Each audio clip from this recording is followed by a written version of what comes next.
இன்றைய தேவனுடைய வார்த்தைகளோடு உங்களை சந்திப்பது மிக்க மகிழ்ச்சி. நமக்கு ஒத்தாசைகளை செய்கிற தேவன் எப்போது நமக்கு காத்து நின்று கொண்டிருக்கிறார். அதற்கு நாம் என்ன செய்ய வேண்டும் என்று சொல்லி வேதத்திலிருந்து ஒரு வார்த்தைகளை வாசித்து தேவநாமத்தை மகிமைப்படுத்த போகிறோம். சங்கீதக்காரன் 121:1-2 நீங்கள் வாசித்து பார்ப்பீர்கள் என்று சொன்னால், எனக்கு ஒத்தாசை வரும் பர்வதங்களுக்கு நேராக என் கண்களை ஏறெடுக்கிறேன். வானத்தையும் பூமியும் உண்டாக்கின கர்த்தரிடத்திலிருந்து எனக்கு ஒத்தாசை வரும். இந்த வசனங்களை கூர்ந்து கவனிப்போம் என்று சொன்னால், சங்கீதக்காரன் வண்ணமாய் சொல்கிறார், எனக்கு ஒத்தாசை வரும் பர்வதங்களுக்கு நேராக என் கண்களை நான் ஏறெடுக்கிறேன்.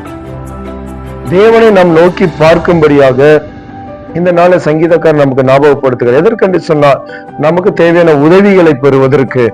நமக்கு நம் தேவனுக்கு ஒரு நாமம் உண்டு, அவர் உதவி செய்கிற வல்லமை உள்ள கர்த்தர் என்பதை நாம் அறிந்து கொள்ள வேண்டும். ஆபத்து காலத்துல யார் கூப்பிட்டாலும் அவர்களுக்கு உதவி செய்கிறவர், யார் அவரை நோக்கி பார்த்தாலும் அவர்களுக்கு உதவி செய்கிற தேவனாய் இருக்கிறார். வழி அருகே ஒரு குருடன் உட்கார்ந்து பிச்சை எடுத்து கொண்டிருக்கிறதை நம்ம வேதத்துல பார்க்கிறோம்.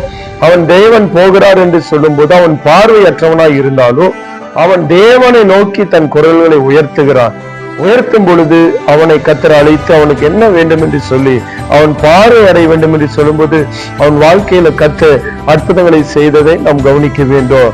கவனித்து பாருங்க, அவனுக்கு பார்வை இல்லை, ஆனா தேவன் இருக்கிற திசையை நோக்கி பார்த்து அவன் கூப்பிட்டான்.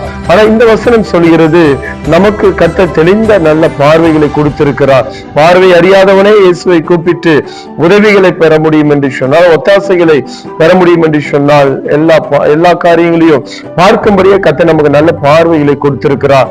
நாம் அவரை நோக்கி பார்ப்போம் என்று சொன்னால், நமக்கு கர்த்தர் நிச்சயமாக ஒத்தாசைகளை கர்த்தர் அனுப்பி இக்கட்டுகளில் இருக்கிற, போராட்டத்தில் இருக்கிற, தேவைகளோடு இருக்கிற நம்முடைய வாழ்க்கையில நிச்சயமாய் அற்புதங்களை செய்வார். வானத்தையும் பூமியும் படைத்த தேவனிடத்திலிருந்தே எனக்கு ஒத்தாசை வரும் என்று அந்த வசனத்தில் சொல்லப்பட்டபடியே இந்த நாளில வானமும் பூமி உண்டாக்கின அதே தேவன் உங்களுக்கும் உதவி செய்ய அவர் வல்லவராய் இருக்கிறார். நாம் செய்ய வேண்டியது அவரை நோக்கி பார்க்க வேண்டும். கண்களை மூடி ஜெபிக்கலாம். எங்கள் அன்பு தகப்பனே, உமக்கு நன்றி சொல்லி ஜெபிக்கிறோம்.